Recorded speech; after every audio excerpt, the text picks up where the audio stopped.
Mengapa kita harus kritis terhadap Koperasi Desa Merah Putih KDMP?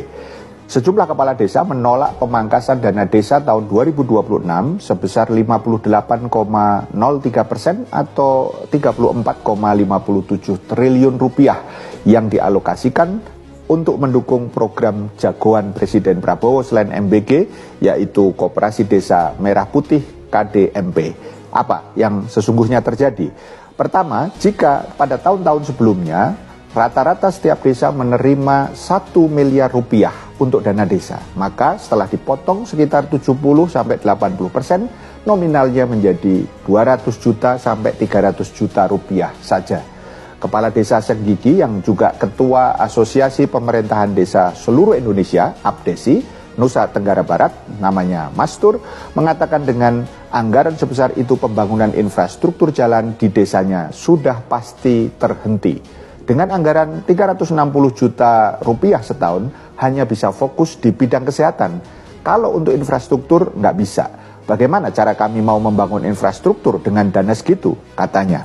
Fakta lainnya, menurut Heru yang menjabat Kepala Desa Pandes, Kecamatan Wedi, Klaten, Jawa Tengah pada tahun 2025, anggaran untuk desanya bisa mencapai 1 miliar rupiah, tapi kini menyusut drastis, yakni sekitar 373 juta rupiah saja.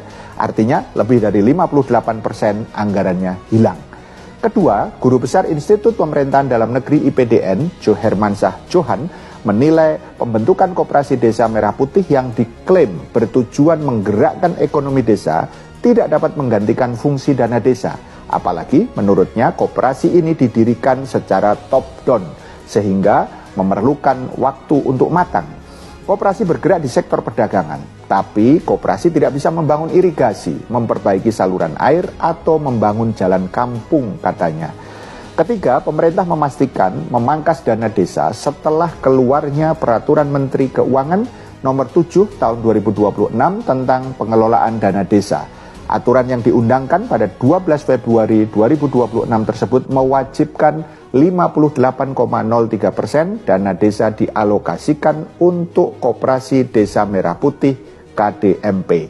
Itu artinya pagu dana desa tahun 2026 yang sebesar 60,57 triliun rupiah akan dipangkas sekitar 34,57 triliun rupiah sehingga hanya menyisakan 25 triliun rupiah.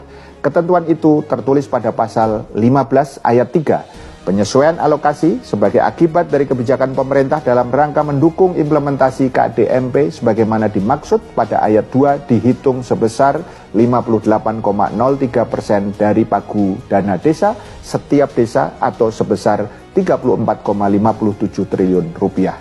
Kemudian di pasal 20 ayat 1 huruf E menyatakan dana desa diutamakan untuk pembangunan berkelanjutan, termasuk dukungan implementasi KDMP. Anggaran dipakai antara lain untuk pembayaran angsuran pembangunan fisik gerai, pergudangan, dan kelengkapan KDMP.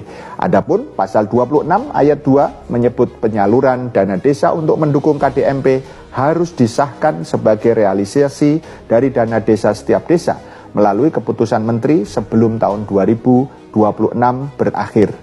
Keempat, sebelum peraturan ini terbit, pemerintah melalui Menteri Koordinator Bidang Pangan Zulkifli Hasan mengklaim anggaran operasional KDMP berasal dari pinjaman himpunan bank milik negara alias Himbara. Untuk modal awal setiap koperasi perkiraannya membutuhkan dana sekitar 3 miliar rupiah. Pembayaran pinjaman itu dilakukan melalui skema cicilan selama 6 tahun. Zulkifli mengklaim pembentukan 80.000 koperasi desa yang menjadi mandat Presiden Prabowo lewat Inpres nomor 9 tahun 2025 ini bakal menggerakkan ekonomi desa dan diharapkan mampu menciptakan lapangan kerja bagi lebih dari 2 juta pemuda di desa. Kelima, mengapa Koperasi Desa Merah Putih dinilai tidak akan bertahan? Peneliti dari Komite Pemantauan Pelaksanaan Otonomi Daerah KPPOD Eduardo Edwin Ramda menduga pemerintah kehabisan akal untuk mengongkosi proyek Presiden Prabowo ini. Karena Edwin melihat program KDMP ini tidak pernah ada studi kelayakannya, apakah dapat dijalankan secara serentak dan itu tidak pernah ada kajian sampai sekarang, hingga dalam prakteknya nanti dia menilai kehadiran koperasi desa Merah Putih bakal menambah masalah baru. Apa saja itu? Pertama, pemotongan dana desa hingga 58% sudah pasti mengorbankan infrastruktur desa. Itu karena mayoritas jalan-jalan di desa beserta sarana prasarananya diperbaiki dengan dana desa. Kedua, menurut Eduardo, keberadaan KDMP bakal mengganggu usaha-usaha lokal milik masyarakat yang sudah terlebih dahulu ada. Sebab kalau koperasi hanya mengandalkan simpan pinjam, perkiraannya tidak akan bertahan lama di tengah banyaknya fasilitas kredit usaha. Ketiga, Eduardo menilai koperasi Desa Merah Putih berpotensi gagal seperti BUMDes, lantaran diurusi oleh orang-orang yang tidak punya jiwa berbisnis. BUMDes merupakan amanat dari Undang-Undang Desa yang disahkan pada tahun 2014 silam. Dari 39.149 unit BUMDes yang terbentuk pada tahun 2017, banyak yang gagal, mati suri, atau belum berkontribusi terhadap pendapatan asli desa. Paham sampai di sini? Salam melek politik.